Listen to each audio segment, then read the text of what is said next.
Hello everyone. My name is Sarah Ritt.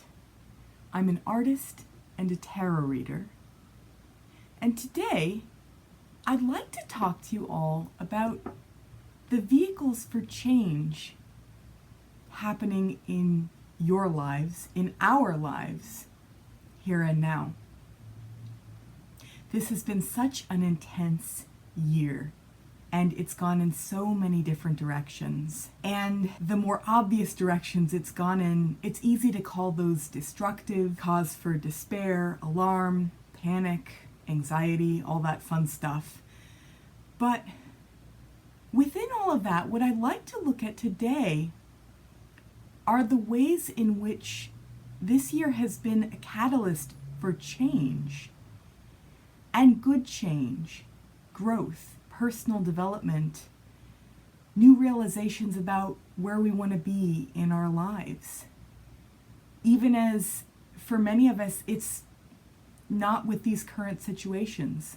Even amidst all of this pain and frustration that we may be experiencing, there are vehicles for change.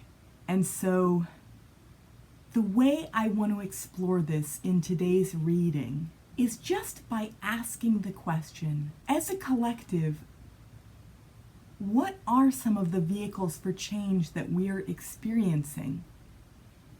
And what are the ways in which we might more fully realize the directions we want to go in? And some of us probably are realizing a lot about the directions we want to go in, or even that we may already be going in, which is a really beautiful and self-empowering thing.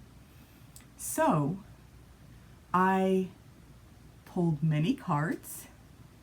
I did my usual V formation, 3 cards below it, and then a couple off to the side. And as usual, my reading style is very open-ended and intuitive. I don't like a lot of locked-in formats, so I will go ahead and start by sharing my most immediate impressions as I drew these cards. The first cards I want to look at are the 2 off to the side, which is a little bit unusual for me. I usually go right into the main body of the reading, but these 2 are an interesting combination, and I feel like they're telling us a lot about that balance between where we want to be and where we are. So the first card in this pair is 2 of Pentacles. And Pentacles are the earth element. They often deal with things in our more mundane realm, such as getting enough sleep, getting enough to eat, making sure that we keep our appointments, especially with 2 of Pentacles, because 2 is often about balance. It can reference 2 people in a relationship as well, because Pentacles are earth, they reference our physicality as well. But often, I find that this card speaks most directly to the balance that we are constantly striving for in our daily lives, and just trying to maintain that balance in the simplest and most direct of ways. So whether that be making sure that we've had enough to eat, again, or work-life balance, that's one I've heard mentioned before as well, or just making sure that our most basic human needs are met within our physical self. And also that can extend out into the more spiritual and emotional realm, because of course those realms tie very directly back into our physical well-being. So interesting that this card came up, and it is next to the Sun, which is all about newness and happiness and fulfillment. And so I feel as if this whole year has been the catalyst for so much change. and so many good realizations about what we aspire to in our lives. And so I feel as if those realizations, the sun is kind of embodying that clarity, that whatever those thoughts are that really light us up and allow us to realize even just glimpses of the things we aspire to, our most cherished dreams and aspirations, and the need to balance that with the hustle and bustle of everyday life.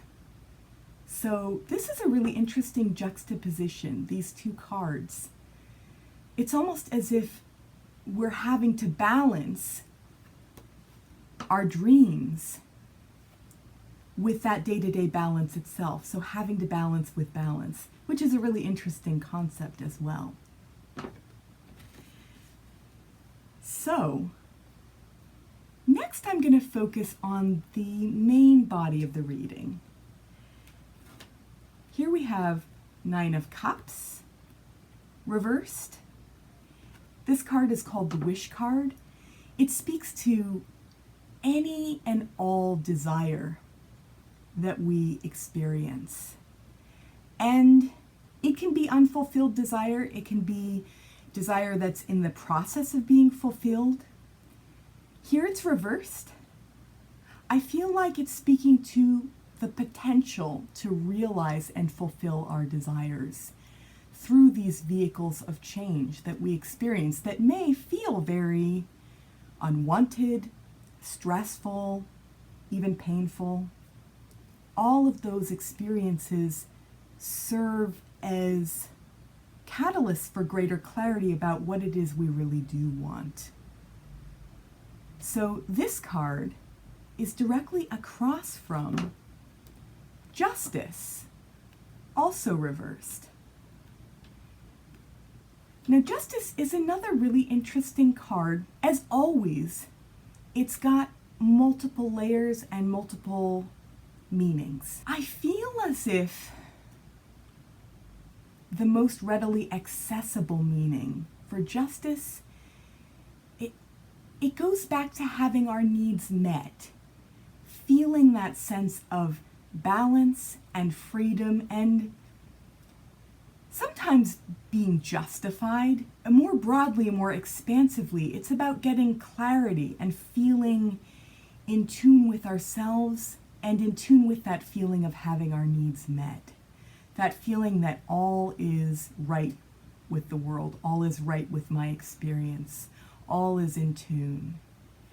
And I feel as if the reversal here, across from the reversal here, they're speaking to the possibility of having our needs met in new ways.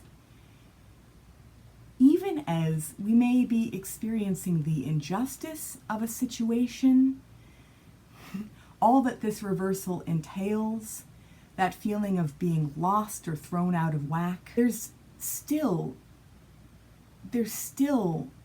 hidden possibility of turning this energy around and realizing it more fully, and of having our desires met, realizing them first and foremost. I feel like this layer of the reading speaks to desire that may not always even be clarified within us or realized more fully within us. And it makes all the sense in the world. Something that I've learned a lot from around the teachings of Abraham Hicks is that we as human beings are constantly realizing new desires within us. And the excitement of that and the possibility of that is huge when we allow ourselves to be open to that excitement and that possibility. That's huge. This layer of the reading, to me, it's speaking to the, in some cases, untapped potential for realizing and then realizing more fully in manifested form some of the things we may not have even allowed ourselves to own around our deepest desires.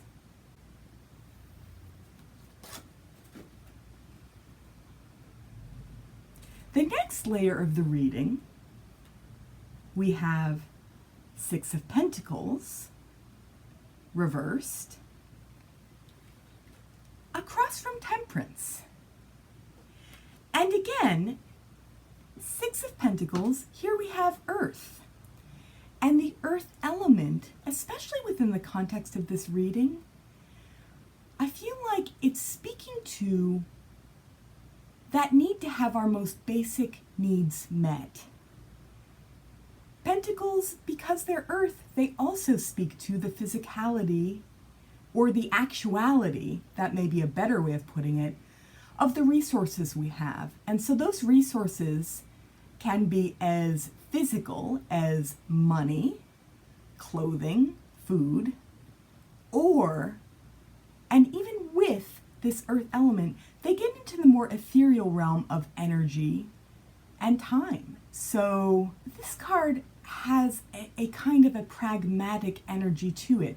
It's about give and take. Six, similar to two, is also about balance. Six is a number of service, and so the question arises, are we giving too much to others? Are we living to serve others? Or is the pendulum too much in the other direction? And what is the balance between taking care of our own needs and allowing for the needs of other people, or giving directly to fulfill the needs of other people? So this card is also about weighing options, so making practical decisions. And what is the right decision to make in order to get my needs met? Here, it feels as if decisions are in the process of being made that may feel very practical and very sound in that practicality around getting our most immediate basic needs met. It may be about making sure that our families have enough to eat, or that our children are happy, or that we're making enough money, or if we're not making enough money, what are the things we need to do to prepare to look for different employment or new employment. Now, I feel like it's a very good sign that Six of Pentacles in the reverse, so again, this energy is in progress, is across from Temperance, upright. Temperance, in keeping with the general theme of this reading, which seems to be balance, Temperance is all about balance. There's a wonderful feeling of sound judgment, calm, ease. All of this points to making the right decisions that are most appropriate to the moment. So this whole layer, to me, it's speaking to, as a collective, our day-to-day life and how we're making decisions that are the best possible decisions for the moment. And again, through that solid lens of earth, we're getting our practical needs met.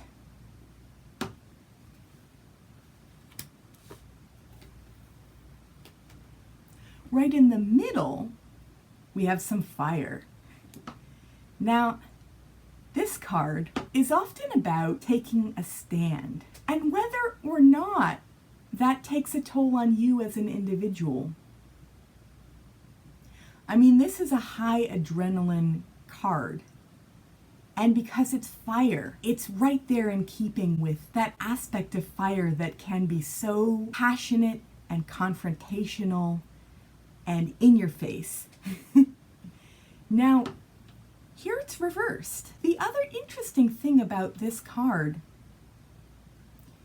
and this is me being steeped in these wonderful teachings of Law of Attraction and Abraham Hicks, I'm very familiar and aware of the concept of resistance. And so that can also be us fighting ourselves in certain ways. us being resistant to new concepts, new ideas, things that maybe just hit too close to home or feel too emotional to even take in, that make us feel vulnerable in some way. Now here it's reversed. And the way it feels to me, actually, within the context of this reading, is that we are in the process of keeping the peace with everyone around us as we make our day-to-day decisions, as we try to live our best possible lives while getting our most basic needs met. And this is definitely the time for that. This is the time for maybe scaling things back or just allowing for the simplest of our needs to be met. You know, just asking ourselves, what are the most basic needs that myself and my family have, or just me? What are those needs, and how do I meet them? But also, how do I keep the peace? And I feel like there may be some ways in which, in the interest of keeping the peace first and foremost, or maybe in the interest of keeping the peace with ourselves, but in maybe a bit of an avoidant way, not looking at the things that we desire that may stir the pot, so to speak, or not be as harmonious with the rest of the ways we're living our lives right now, the other more basic standards that we have right now.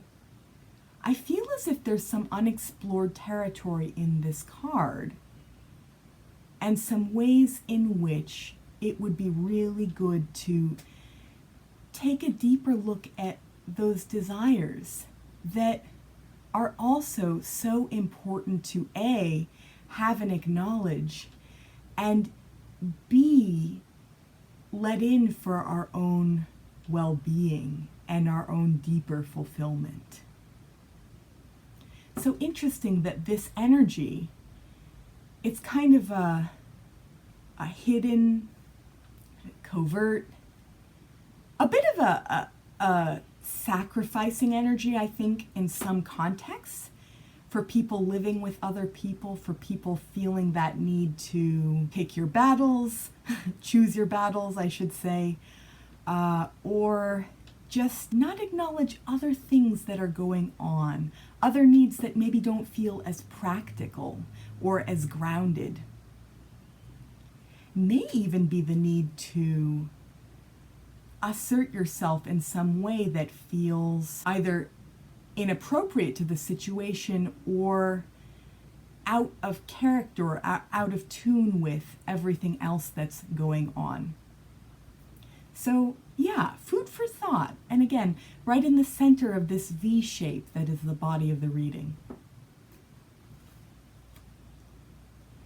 Now the three cards right at the bottom of the reading are all upright, which is kind of a nice, refreshing element to this reading. I often find with the upright cards, and maybe it goes without saying, but I'm going to say it anyway, there's more of a directness. Yeah, more of a directness there. So the first energy is Queen of Cups. Cups are water.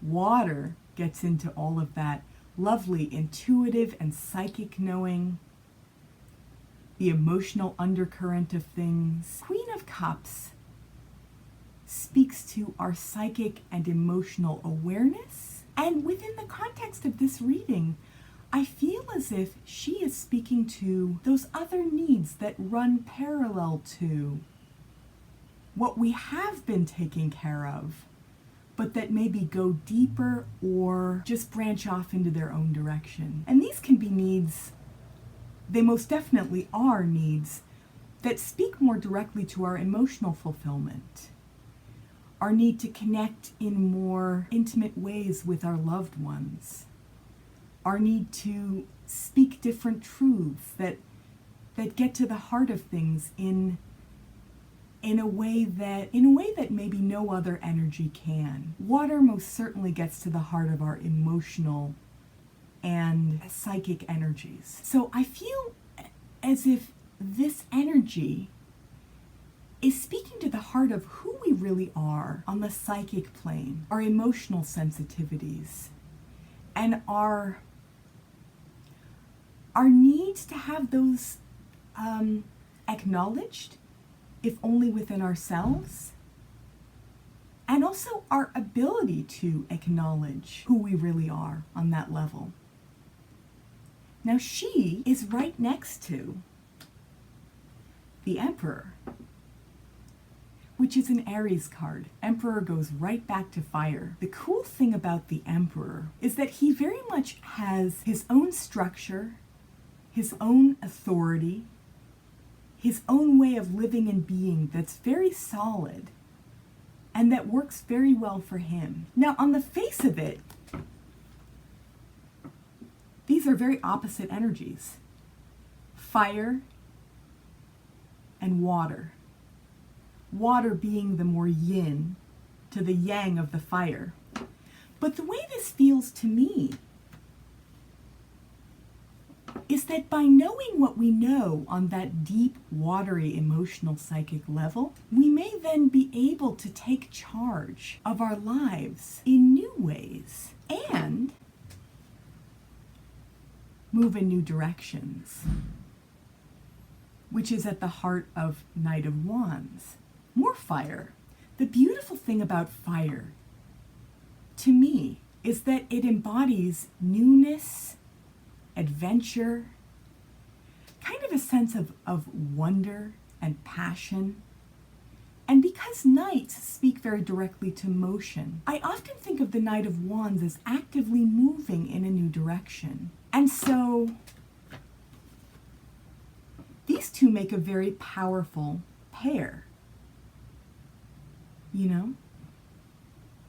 Fire is also about action, which makes so much sense because you can know things to your core and it may not always be the right time to act, but when it is, an energy like the Emperor can really set things in motion in a strong, deliberate, and passionate way that can come from its own wise sensibility.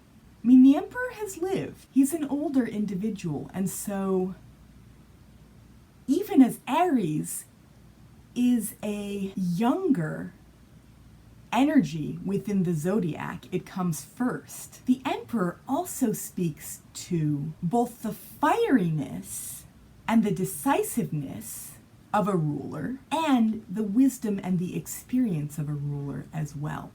So the takeaway from this reading for me is that as a collective, we're balancing a lot.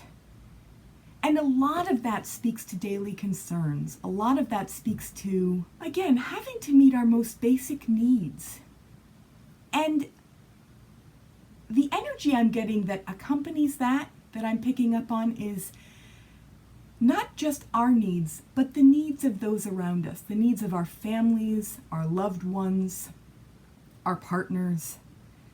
There's a lot of that energy. And that's beautiful.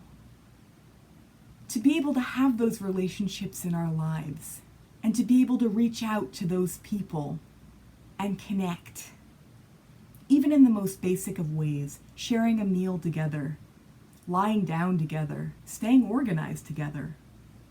Those are beautiful things.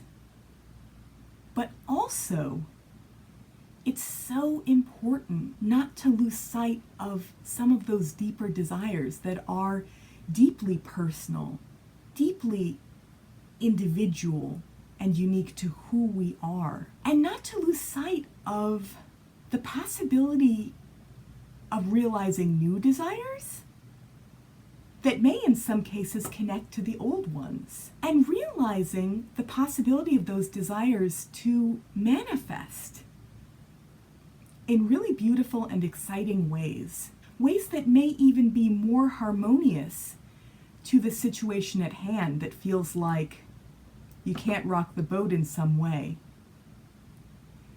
It may be that realizing those other desires that feel so contrary to the family dynamic or the keeping the peace dynamic. In realizing them, you may discover that you find a greater connection and a greater, longer lasting sense of peace and connectivity with the people who are already in your life. So it's been my pleasure to read for you today. And if you're watching this, I hope that you have gotten what you need and that you continue to realize all of those beautiful desires that are there waiting to be discovered. If you like this video, please give it a thumbs up and subscribe if this speaks to you, if this series of videos speaks to you, and I look forward to creating many more videos. Bye for now.